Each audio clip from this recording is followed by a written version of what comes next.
변화라고 하는 제목으로 3년 차에 이제 들어선 우리 몸된 교회와 또 교우 여러분들과 함께 우리가 이제 또 앞으로 어떻게 가야 할지를 나누도록 그렇게 하려고 합니다. 일단 마음의 변화가 필요합니다. 여러분, 우리가 살고 있는 집도 끊임없이 청소를 하지 않으면 곧 쓰레기통처럼 돼버리고 맙니다. 아무리 좋은 집도 보수 관리를 하지 않으면 값을 제대로 칠 수가 없어요. 끊임없이 관리가 필요한데 끊임없이 관리하는 이 시도를 이제 오늘 본문에서는 사도 바울이 마음을 새롭게 하라 이렇게 말하는 거죠. 마음은 그대로 놔둬서는 안 돼요. 새롭게 해야 합니다. 그래서 이제 마음의 변화를 가지는 것이 필요한데, 그럼 그 중에서도 어떤 변화가 필요할까? 가장 중요한 변화 같은 게 있을까?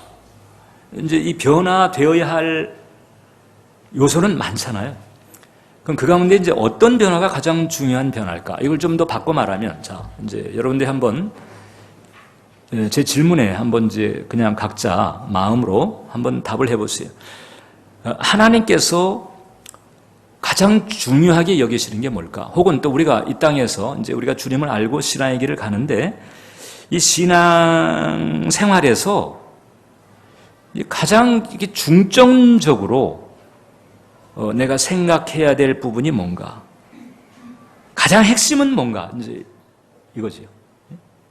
여러분 지금 신앙생활 하신 지가 지금 오래됐잖아요. 이제 얼마 안 된 분도 계시겠지만 그러면 뭐 5년, 10년, 20년, 30년, 뭐 50년 뭐 이렇게 못해서부터 신앙의 길을 걸어왔을 때, 자 그러면 적지 않은 사람들이 일요일이 되면 들로 산으로 뭐 그냥 쉬기 위해서 그냥 이렇게 유유자적할 때 여러분들은 이렇게 또 예배를 드리기 위해서 또 마음을 새롭게 하고 교회에 와서 또 섬기고 봉사하고 뭐 이런 시간을 가진단 말이죠. 이게 사실 적지 않은 수고입니다. 그럼 일주일에 한 번, 최소 일주일에 한 번씩 이 적지 않은 이런 정성과 수고를 들이면서 신앙의 길을 가고 있는데, 그럼 이 길에서 가장 지금 중요한 게 뭘까? 는 거지. 네.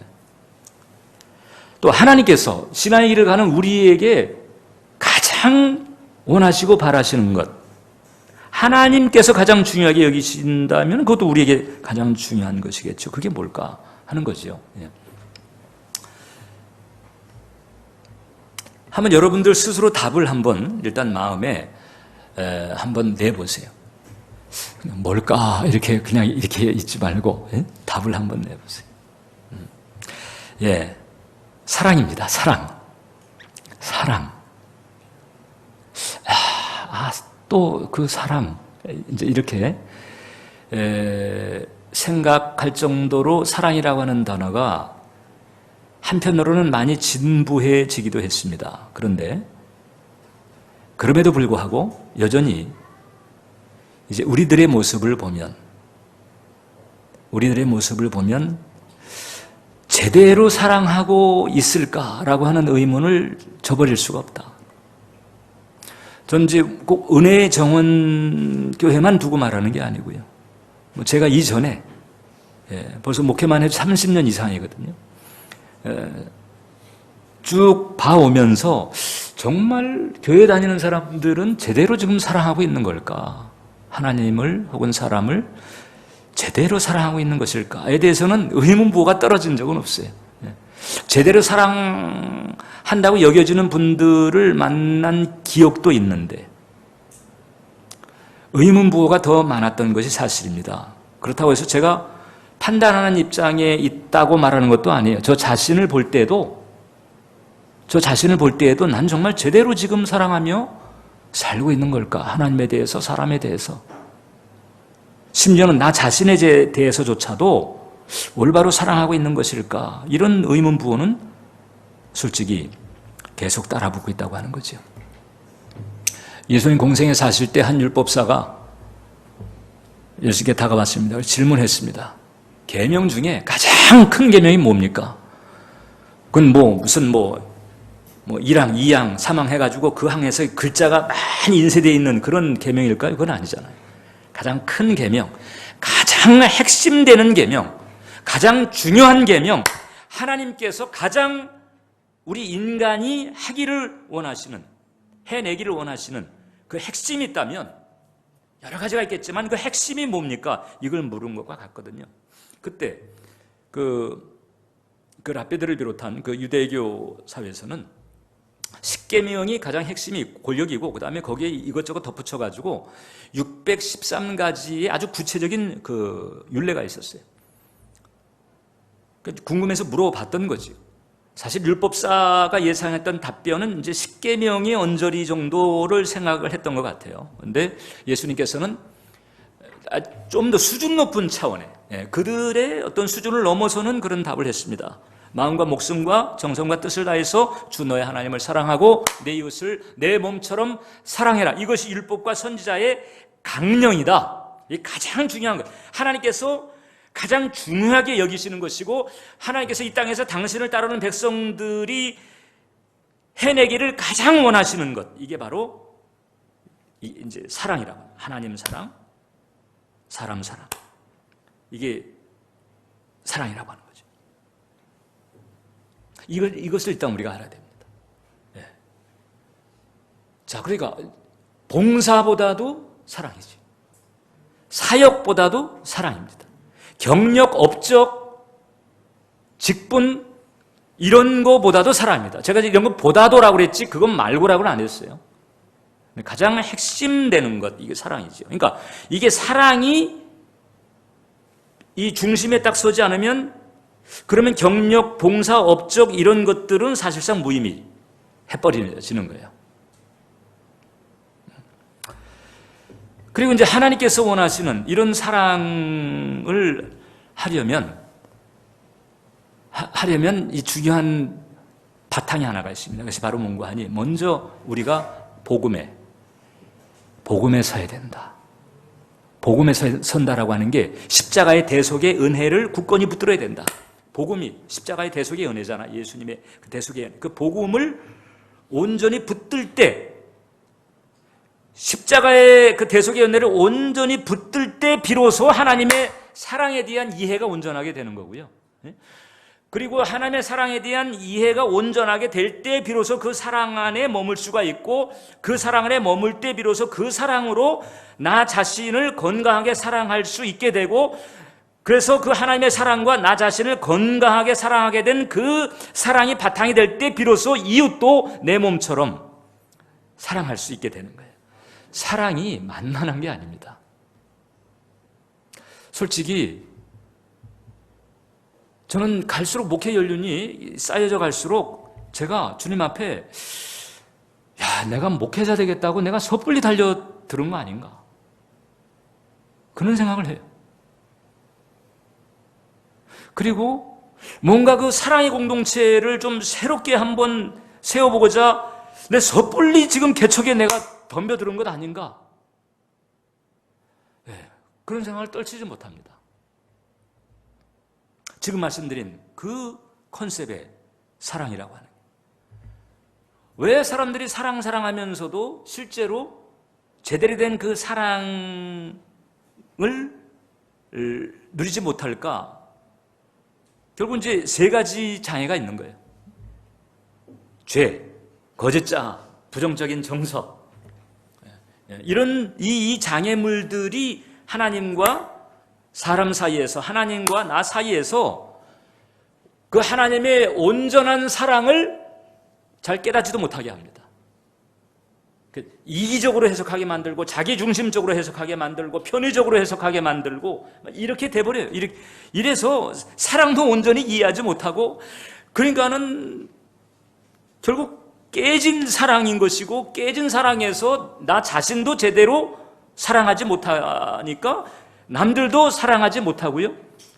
그리고 그런 흐름들이 쭉 대대로 흘러내려오면서 사랑을 받지 못하다 보니까 고기도 먹어볼 줄 아는 사람이 잘 먹는다고 사랑을 받지 못하다 보니까 사랑을 주는 것도 잘 못하고 이러면서 그냥 하다가 그냥 묘비명 세워버리는 이제 이런 게 사실상 우리들의 실상인 것 같아요.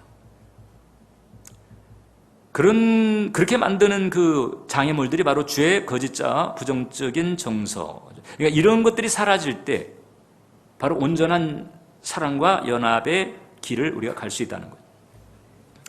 자, 그러면 성경적인 맥락에서 이게 깨지고 그 다음에 스크래치 난 이런 소위 이 온전하지 못한 우리들의 이런 사랑 개념 말고 성경적인 맥락에서의 그 사랑이라고 하는 것은 도대체 어떻게 하는 게 사랑일까? 제가 런던에서 목회할 때 그때 런던 시내 쪽에 가면 All Souls Church라고 있어요.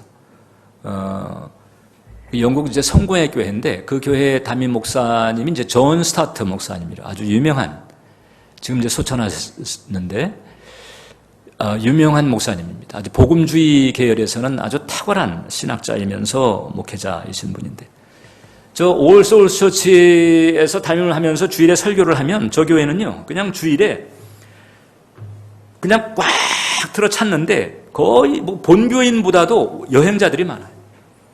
그 런던에 여행 온 사람 중에 크리스찬들은요 주일에 어디에서 예배를 드릴까 한결같이 다 절로 불려갑니다. 존 스타트 목사님 설교를 한번 들어봐야지. 이래가지고 딱 보면 인종전시장 같아. 인종전시. 저는 이제 그 런던 교회 주일 예배를 인도를 해야 되니까 휴가 때 내가 한번 가봤고요. 그 다음에 이제 주중에 갔는데 마침 내가 딱 갔을 때 그때 존 스타트 목사님이 그 사랑에 대해서 설교를 하더라고요. 근데 이분이 이제 그 사랑이라고 하는 게 도대체 어떻게 하는 게 사랑인 것인가 이것을 이제 세 가지로 딱 정리를 해서 설명하더래요. 하나가 respect, 존중하는 거예요. 상대를 존중하는 거예요. respect. 또 하나가 serve, 섬기는 거예요. 또 하나가 sacrifice, 희생하는 거예요. 존중하고 섬기고 희생하고 존중하면서 희생으로 섬기는 거예요. 이게 바로 성경에서 말하는 하나님의 사랑이다. 자, 이 사랑이 이거예요, 여러분. 성경적인 맥락에서의 사랑이라고 하는 건 이거다. 근데 지금 솔직히 우리들은요, 그 사랑을 어떻게 해석하는가 하니 좀 나한테 뭔가 좀 해주기를. 내가 원하는 것을 해주거나, 또 내게 필요한 것을 해주거나, 좀 날 받아주거나, 아무튼 나예요, 나. 대체적으로 나죠. 지금 리스펙트, 서브, 세크리파이스는 좀 상대의 초점이 있어요. 상대의 초점이 있어요. 그래서 우리들이 대체적으로 가지고 있는 사랑에 대한 이해라고 하는 것이 성경적이기보다는 이게 이기적이다는 거지. 근데 이것도 사랑이 아닌 건 아니에요. 왜냐하면 사랑의 이제 여러 가지 다양성이 있는데 보통 이제 우리가 신앙 상식적으로 알고 있는 게 가장 대표적인 아가페잖아. 아가페.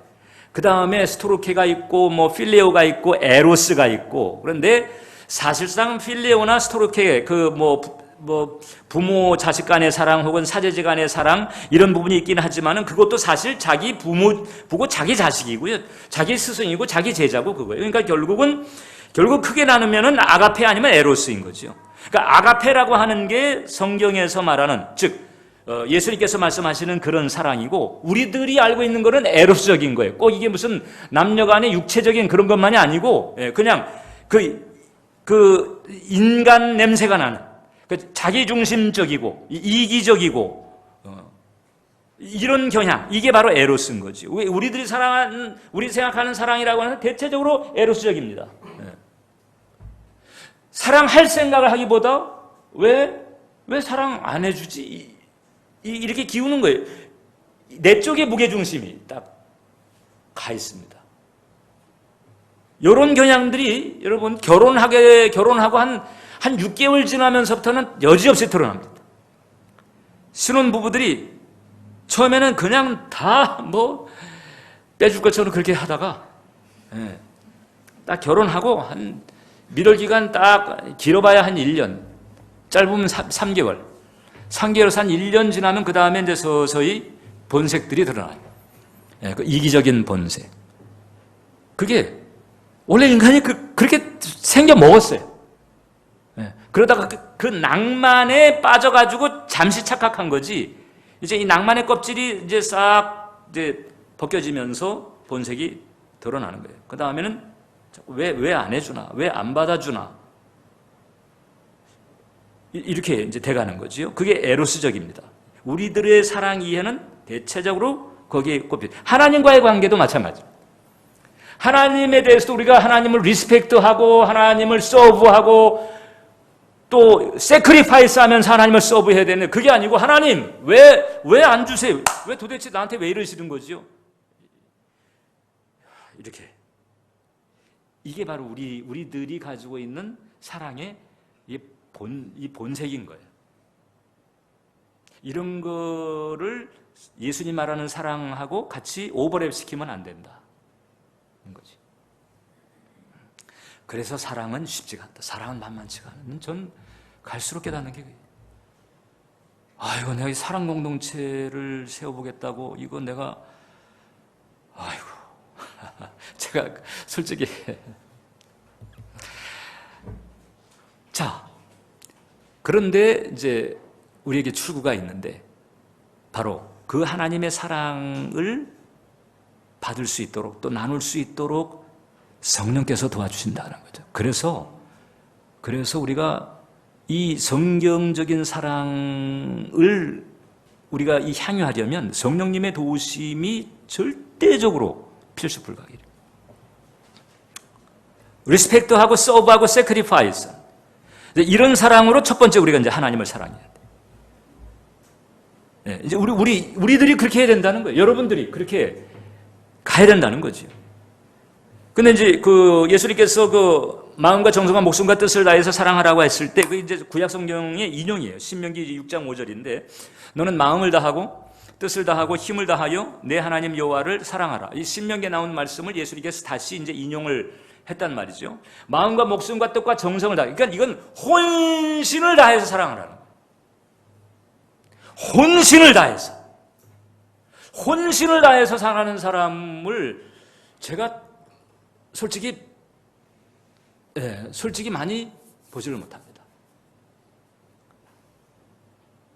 왜냐하면 혼신을 다해서 사랑하는 줄 알았는데 알고 보니까 거기엔 보상에 대한 동기, 반대급부에 대한 동기가 또 만만치 않게 딱 자리 잡고 있는 경우도 많이 봤거든요. 그 열심이 사랑하는 열심만 있었던 게 아니고 이게 보상의 동기가 있었다. 그게 오히려 바탕이 되는 경우도 적지가 않더라고요. 그러니까 하나님께서 그런 계산적인 동기에서 오는 그런 사랑이 아니고 그냥 하나님에 대한 열정적이고 혼신적인 그런 사랑, 이거를 하라. 이게 그냥 사랑하라가 아니에요. 아주 열정적이고 혼신을 다해서 사랑하라. 그리고 이렇게 해야 되는 이유가 있다는 거죠. 요한일서 4장 19절에 보면 우리가 사랑하면 그가 먼저 우리를 사랑하셨습니다. 우리가 아무리 열정적으로 혼신을 힘을 다해서 사랑한다 할지라도 그보다 엄청난 사랑을 하나님께서 먼저 저와 여러분들 각자에게 쏟아 주신 줄 믿으시길 바랍니다. 그렇기 때문에 사랑합니다. 자, 그래서 이제 이와 같은 맥락으로, 이와 같은 이 차원의 사랑으로 하나님을 사랑하게 되면 티가 납니다. 티가 나요. 어떤 티가 나는 줄 아세요? 계명에 대한 태도가 달라져요. 그러니까 계명에 대한 태도를 보고 지금 내 사랑의 실체를 우리는 점검할 수 있어요. 요한일서 5장 3절을 보면 하나님을 사랑하는 것은 이것이니 우리가 그의 계명들을 지키는 것이라. 하나님을 사랑하는데 계명을 지키는 거하고 연결했어요. 근데 계명들이 무겁지 않아요. 오히려 기뻐요. 그이가 원하시니까. 사실은 그분이 원하시니까 가는 거죠. 그분이 원하시니까. 그분이 원하신다면 내가 못할 게 뭐가 있으리. 죽으라면 내가 죽겠다 하는 거잖아요. 죽으라면 죽겠다고 하는데 다른 거 못 지킬 게 뭐가 있어요? 내려놓지 못할 게 뭐가 있어요? 그 사랑하면 이렇게 된다는 거죠. 여러분들 사랑에 빠져봐서 알 거 아니에요. 그러니까 낭만적인 사랑에 푹 빠져봤을 때 그때 네가 죽으라면 죽을게. 그때는 그런 얘기 해요. 근데 이 아가페 사랑이라고 하는 것은 내내 그렇게 하게 만든다는 거거든요. 티가 나요. 계명에 대한 태도. 그 계명을 잘 지키죠. 무서워서 지키는 게 아니에요. 억지로 지키는 게 아니에요. 벌 받을까 봐 지키는 게 아니고요. 사랑해서 지키는 거예요. 기쁨으로 지키는 거예요. 이거보다 뭐 내가 더 해야 될 게 없어요, 주님. 이렇게 나가요. 분위기가.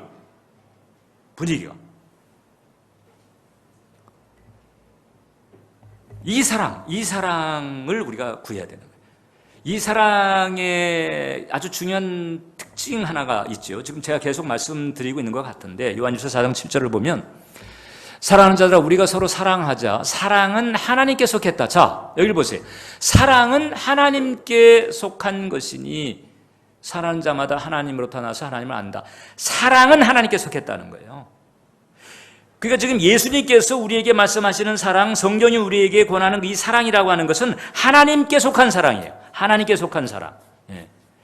그 부패하고 연약한 인간들이 이기적으로 자기중심적으로 원하고 바라는 요구만 하는 그런 차원의 사랑이 아니고 하나님께 속한 사랑이 있다는 거죠. 지금 내가 이 아가페와 에로스를 구분을 했는데 그 에로스적인 거 말고 이 아가페라고 하는 것은 이건 하나님께 속했다. 하나님께 속한 수준의 사랑이에요. 사랑은 하나님께 속했다라는 거죠. 이 하나님께 속해 있는 이 사랑을 받을 때 비로소 병들었던 나도 건강하게 회복시켜서 사랑하게 되고 그 다음에 이웃을 제대로 사랑할 수 있는 자리에 가게 되는 거예요. 네. 하나님께 속한 사랑. 그럼 이제 하나님께 속한 사랑을 받으려면 하나님께 속해야 되는 거잖아요. 하나님께 속한다라고 하는 게 뭔고 하니 이게 이제 성경 원어로 보게 되면 야다라고 하는 게 구약 성경 야다 혹은 헬라어를 치게 되면 기노스코라고 하는 게 있는데 이거는 이제 아는데 체험적으로 아는 거예요. 온전히 아는 거예요. 그러니까 남녀가 연애할 때 아는 거하고 결혼한 뒤에 아는 거하고 다르잖아요. 그런 것처럼 체험적으로 아는 거죠. 그러니까 그 하나님을 그래서 체험적으로 제대로 알면 제대로 안다고요. 뭐 이 표현 말고 뭐가 달리 또 있겠어요. 제대로 알면 그 하나님에 속한 사랑을 그 사랑에 쇠이게 되고 그 사랑에 쇠이면 그 사랑은요 병든 내 자아를 치유하고 회복시킵니다. 깨진 나의 정체성, 망가진 나의 정체성 이걸로 고생하다가 그 사랑을 알게 되면 그 하나님의 사랑, 그 하나님의 마음 때문에 감사하게 되고 회복하게 되고 그래서 정체성이 회복이 되게 되고 회복된 정체성으로 나 자신을 새롭게 사랑하게 되면서 그 다음에 자연히 내 주변을 사랑하게 되는 거죠. 하나님에게 속한 사랑이 우리를 그렇게 만들어. 그러니까 예수님께서 베드로에게 네가 날 사랑하느냐 물어봤을 때는요 그거는 뭔가 하니 너 나하고 정말 참으로 아는 사이지? 이거예요. 참으로 아는 사이 맞지? 그거는 분명하지 이겁니다. 그거예요. 그래서 이 하나님께 속한 사랑 가운데 우리가 머물려면 성령의 도우심이 불가피합니다. 그건 내게서 날 수 있는 게 아니에요. 우리들에게서 날 수 있는 게 아니에요. 그건 우리가 연습한다고 할 수 있는 게 아니고요. 이게 훈련한다고 그래가지고 그런 사랑이 나오는 게 아닙니다. 흉내낸다고 되는 게 아닙니다. 이것은 성령께서 우리에게 부어주셔야 돼요. 성령께서 나로 하여금 하나님하고 참으로 아는 사이가 되게 만들 때 그때 참으로 아는 사이가 되게 된다는 것 자체가 그 사랑 안에 들어갔다는 거거든요. 로마서 5장 5절을 보면 소망이 우리를 부끄럽게 하지 않냐면 우리에게 주신 성령으로 말미암아 하나님의 사랑이 우리의 마음에 부음받 우리에게 주신 성령으로 말미암아 하나님의 사랑이 우리의 마음에 부어졌다. 그러니까 성령께서 우리에게 부어주시는 그 하나님의 사랑 그 사랑의 쇠임을 받는 게 이게 신앙생활의 아주 중요한 고비입니다. 이게 안 되면요, 교회 평생 다녀도 하나님하고 제대로 알지 못하는 거지. 지식으로 알아요.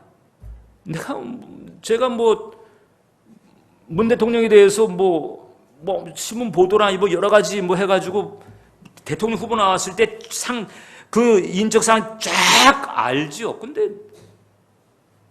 제가 그분하고 나하고 뭐가 없어요. 내가 알긴 아는데 그분 나를 몰라요. 교회가 이럴 수가 있다는 거죠. 내가 대한민국에 살고 늘 그분의 소식을 접하고, 솔직히 아쉬운 것도 많아요. 근데 아무튼 제가 늘 그 대통령에 대한 소식을 접하고 읽고 이렇게 하면서 지내고 있어요. 대한민국에 산 서울 울타리 내에서 같이 지내고 같이 있지만은, 근데 그분은 날 모르지요.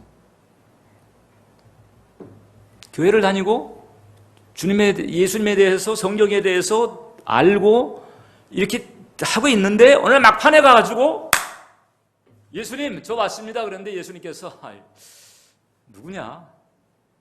마태복음은 그럴 일이 있을 수 있다는 거잖아요. 그럼 그 분기점이 뭐냐? 분기점이 그게 지금 하나님께 속한 사랑하고 지금 이게 연결이 돼 있느냐 아닌 거예요. 돼 있느냐 안 돼. 그래서 제가 지금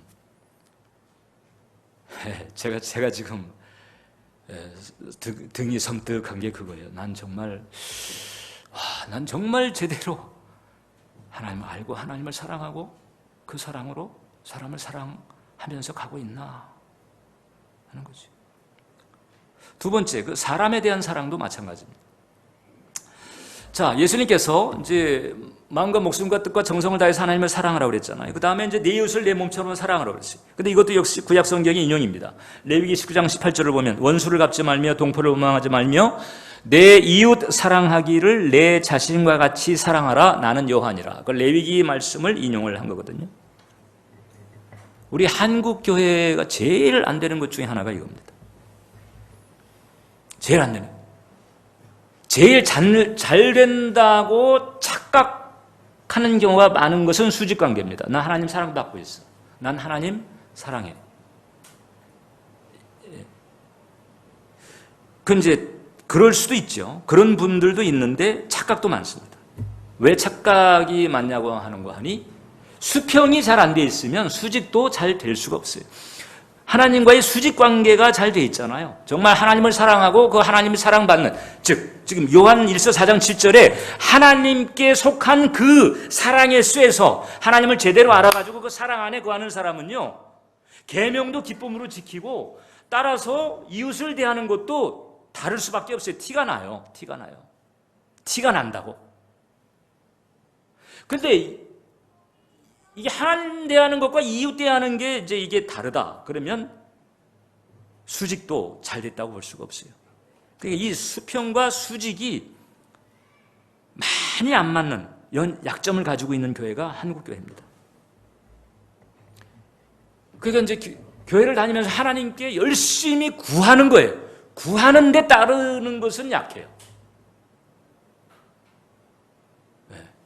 얻으려고.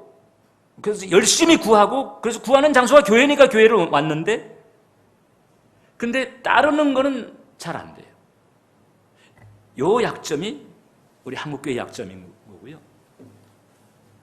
그래서 그 약점이 너무 아쉬워가지고, 그래서 이제 새 교회를 시작을 했는데, 그 약점이라고 하는 게 이게 참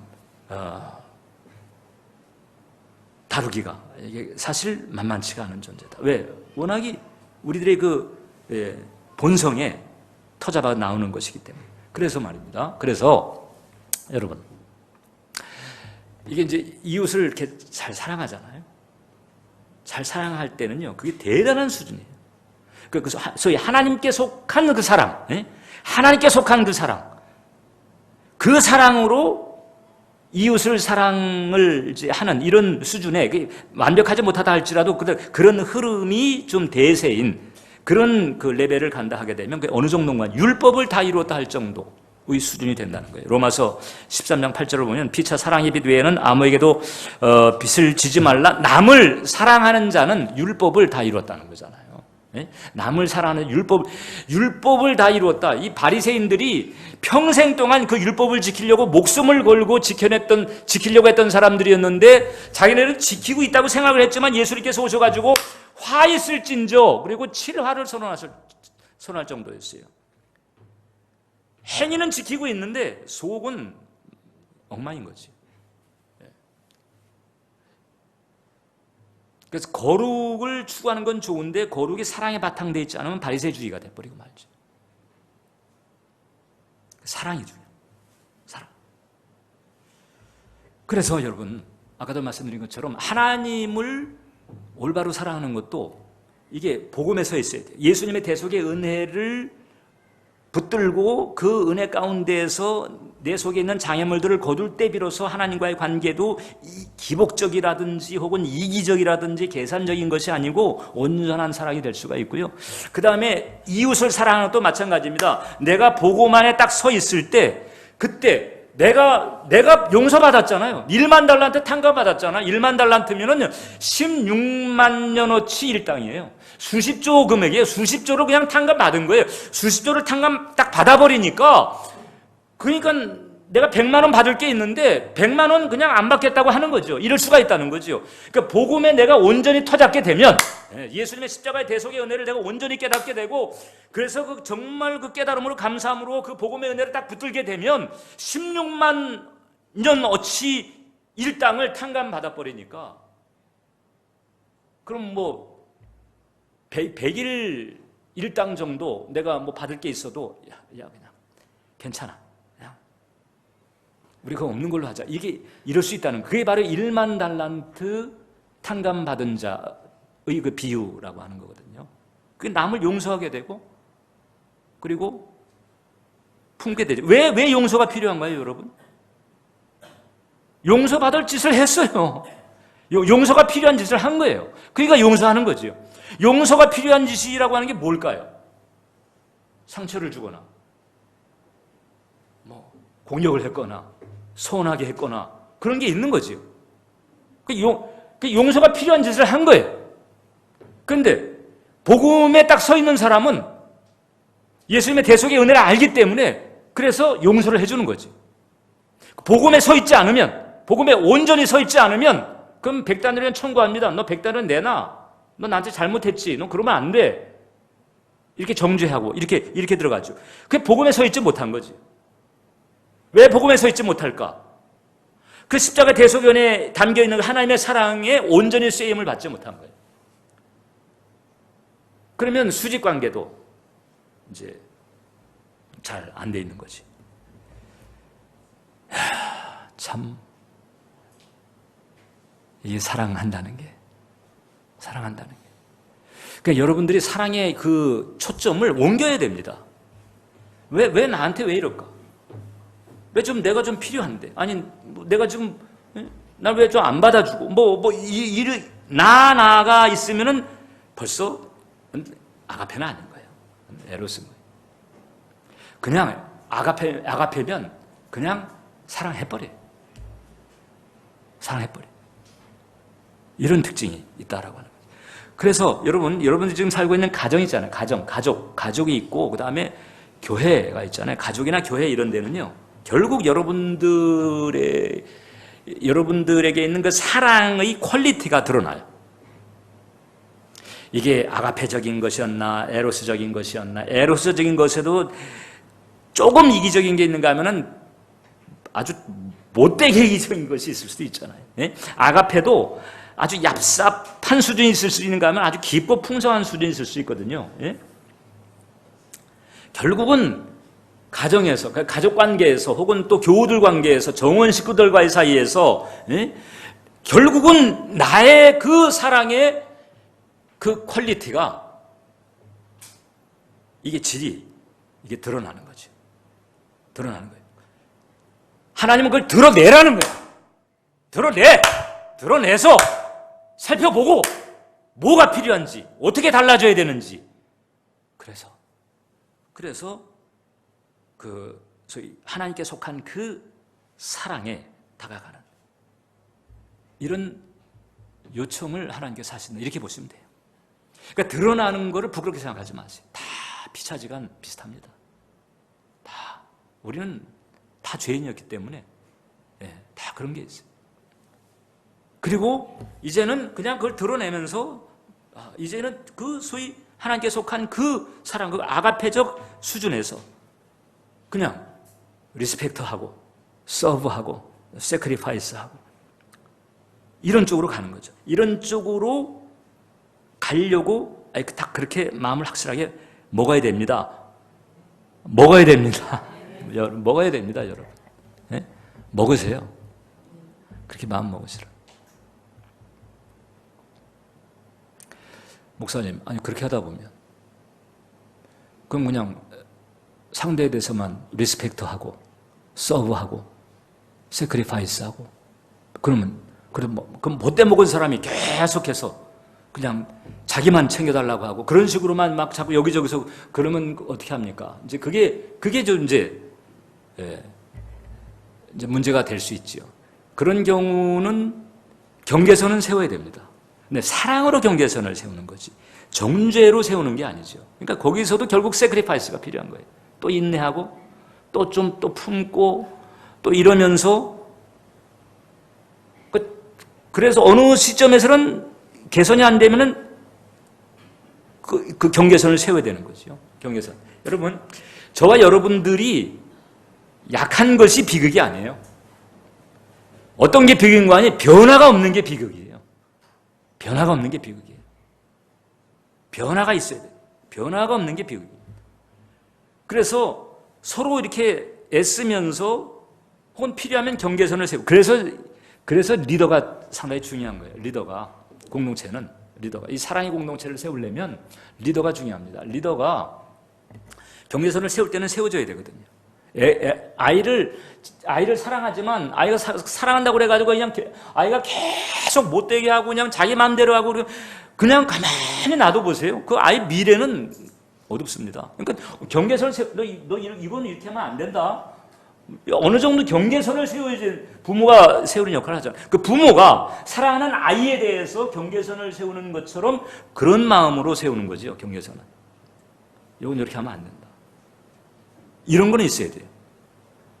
근데 사실 가장 베스트는 뭔고 하니? 베스트는 그냥 각자가 알아서 하나님 말씀 앞에 반듯하게 살면서 서로는 사랑하는 거예요. 자신은 반듯하게 살고 서로는 사랑하고 사람은 사랑하고 자신은 반듯하게 그리고 사람은 사랑하고 여러분들 각자가 자신은 치열하게 하나님 말씀 앞에서 반듯하게 살려고 하면서 남에 대해서는 사랑하려고 하면요. 각자가 그러면요.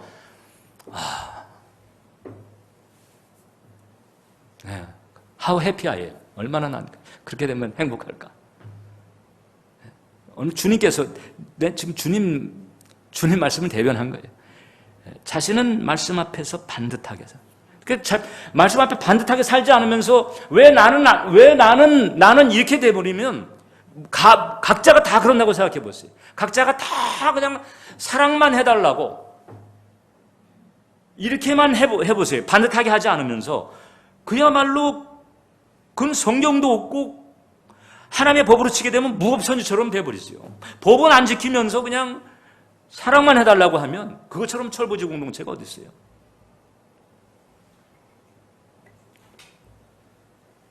바울이 여러분 교회를 많이 개척했잖아요. 바울이 교회를 개척해놓고 바울이 두려워했던 게 있더라고. 바울이 두려워했던 거.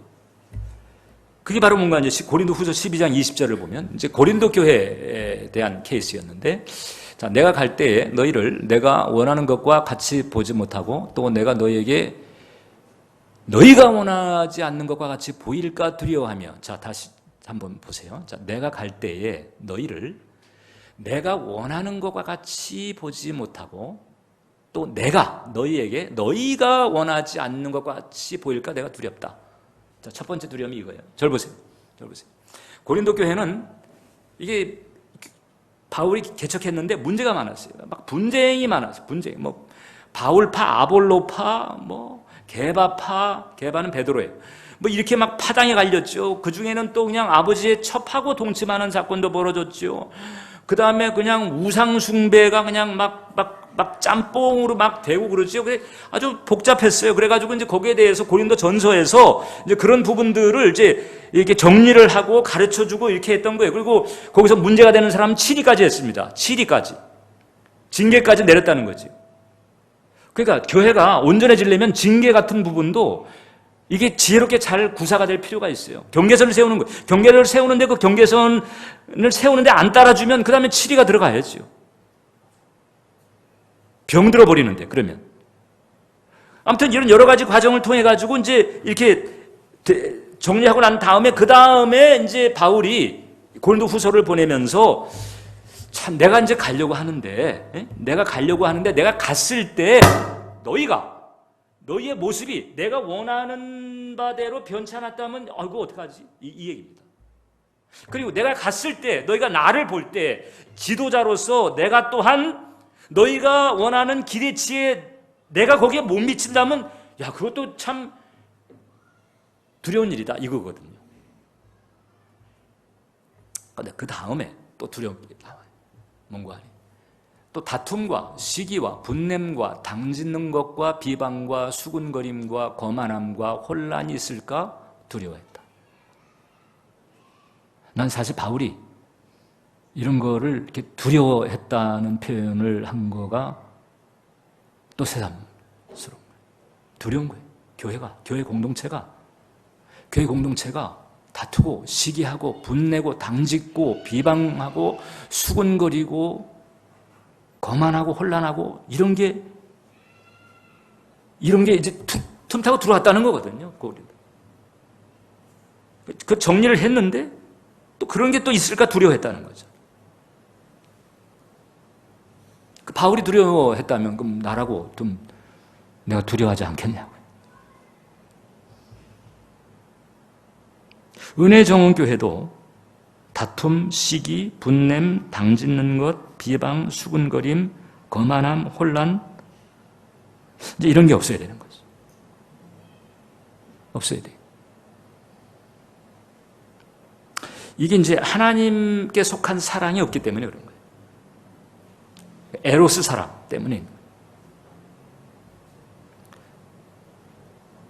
이 새롭게 세워진 교회에 이제 바울이 자기가 개척한 교회에 대해서 지금 이 얘기 표했잖아요. 근데 예수님께서 새롭게 세워질 교회 공동체에 원하시는 게 있습니다. 요한복음 13장인데 새 계명을 너에게 주노니 서로 사랑하라. 내가 너희를 사랑한 것 같이 너희도 서로 사랑하라.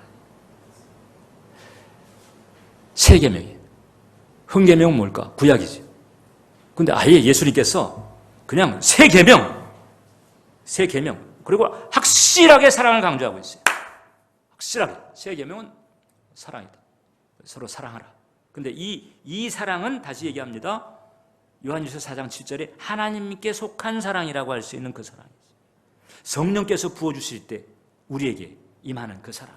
우리에게 임하기만 하면 나 자신도 건강하게 사랑하고 이웃도 기꺼이 사랑하게 만드는 그 사랑.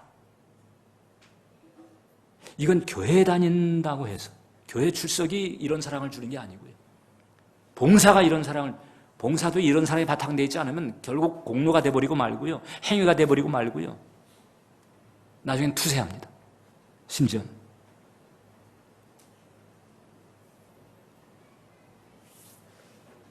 하나님은 저와 여러분들에게 네가 무슨 일을 했느냐 묻지 않습니다. 어떤 직분을 가졌느냐 묻지 않습니다. 어떤 경력이 있었느냐 묻지 않습니다. 하나님은 주님 우리에게 사랑, 새 계명, 즉 새 계명의 핵심 포인트인 사랑인데 사랑했냐 이걸 묻죠. 사랑했냐 이걸 물어요. 배신 때린 베드로에게 사랑을 물으신 이유도 그거예요.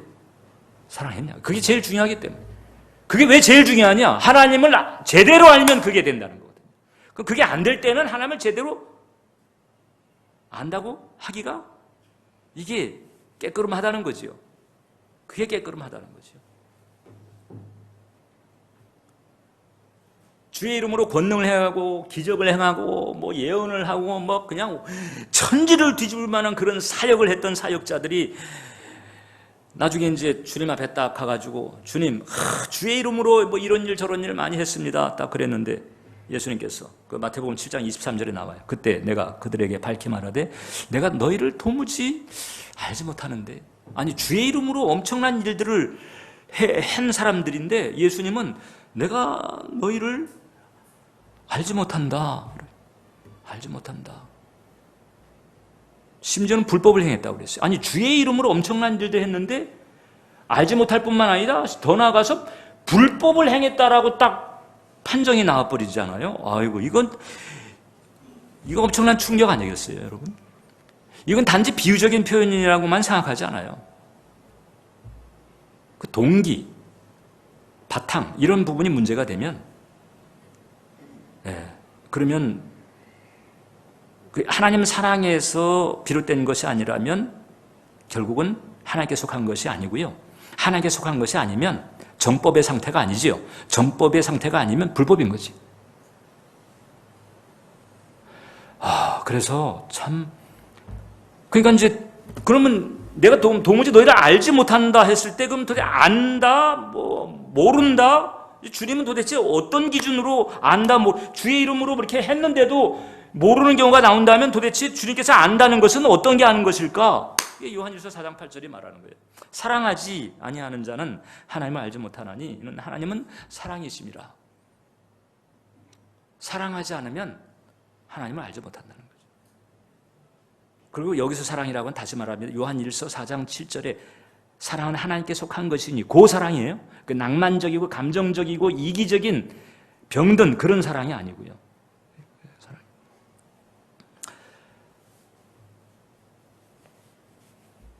그래서 제가 서두에도 말씀드린 것처럼 아이고 이건 내가 이거 잘 덤벼들은 것인가 이런 생각을 제가 종종 하는 거예요, 여러분.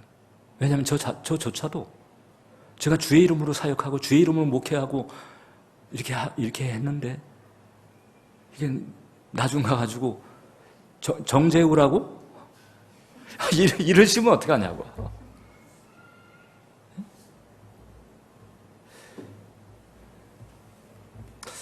정말 나는 정말 하나님과 제대로 만났나? 하나님을 난 야다 혹은 기누스코 하고 있는 것인가? 그러면 그렇다고 그렇게 하고 있다면 그 티는 나에게서 나고 있는가? 나는 나 자신을 그렇게 그 사랑으로 나 자신을 사랑하고 있고 또 이웃을 그렇게 사랑하고 있는가? 내게서 나는 사랑의 냄새는 아가페일까? 에로스일까? 어느 쪽이 더 풀풀 나고 있을까? 이런 부분들을 깊이 생각해 볼 때 이게 되지 않으면 다른 것도 다 의미가 없어요, 여러분. 이게 되지 않으면 많은 봉사도, 아니 주의 이름으로 권능해야 하는 것도 아무 소용이 없는데요. 봉사도 직분도 경력도 아무런 의미가 없습니다. 이게 되죠. 이 사랑의 바탕이 되지 않으면. 주님께서 내가 올 때에 믿음을 보겠느냐 그런 말씀을 한 적이 있는데, 거기서 믿음이라고 하는 것은 하나님에 대한 신뢰죠. 그 신뢰는 제대로 된 신뢰가 사랑에서 벗어난 신뢰일 수 없잖아요. 사랑에서 벗어난 신뢰는 그것도 무의미한 거잖아요. 그래서 사랑에 바탕한 신뢰인데 그 사랑에 바탕한 신뢰를 제대로 보여준 사람들이 그 초대교회 성도들이거든요. 그러니까 그 사랑의 바탕에 대한 주님에 대한 신뢰 때문에 주님 줄에서 벗어날 수가 없어서, 그래서 로마 제국이 십자가 딱 갖다 놓고 이거는 밟고 지나가면 지금 당장 생활보조금 주고 그 다음에 집에 그냥 편하게 가서 그냥 아주 안전하게 살게 해줄게. 근데 계속 예수를 주라고 네가 고집을 하면 넌 지금 감옥에 들어갔다가 그 다음에 두드러 맞고 넌 죽게 돼. 그러니까 어떻게 할래? 이럴 때 그때 초대교회 성도들은 내가 어떻게 사랑의 주님을 내가 그 주님에게 내가 등을 돌리냐. 그리고 그냥 예수님께 줄을 섰다는 거잖아요. 예. 사법적인 보호를 받는 것을 포기하고 재산을 포기하고 가문에서 파문당하는 것을 감수하면서 마치 오늘날 그 이슬람에서 이제 기독교를 개종하게 되면 겪게 되는 그런 걸 기꺼이 감수하면서 내가 어떻게 사랑하는 주님을 서운하게 할 수가 있으리. 그리고 그 길을 갔다는 거잖아요. 그런 믿음이죠. 그런 믿음을 지금 이제 주님께서 다시 오실 때 이 세상에서 과연 볼 있겠느냐. 이런 말씀이거든요. 그러니까 그런 믿음이 이게 흔하리라고는 주님도 생각하지 않는 거죠. 교회도 많아지고 교인도 많아졌는데 그 시대에 비하면 그런데 주님이 보고 싶어하는 그 믿음이 흔할 것이라고 지금 생각을 안 하시고 계시다는 거잖아요. 그래서 제가 갈수록 저도 지금 자꾸 저 자신을 살피게 되고 난 정말 잘 가고 있는 것일까? 난 정말 잘 또 인도하고 있는 것일까? 이런 부분들을 살피게 되는 거예요. 사랑 얘기를 하게 되면은 이게 풋풋하고 훈훈하고 달콤하고 이게 이래야 될 것 같죠. 근데 아가페 사랑 그게 아니에요. 십자가 내려놓음이고,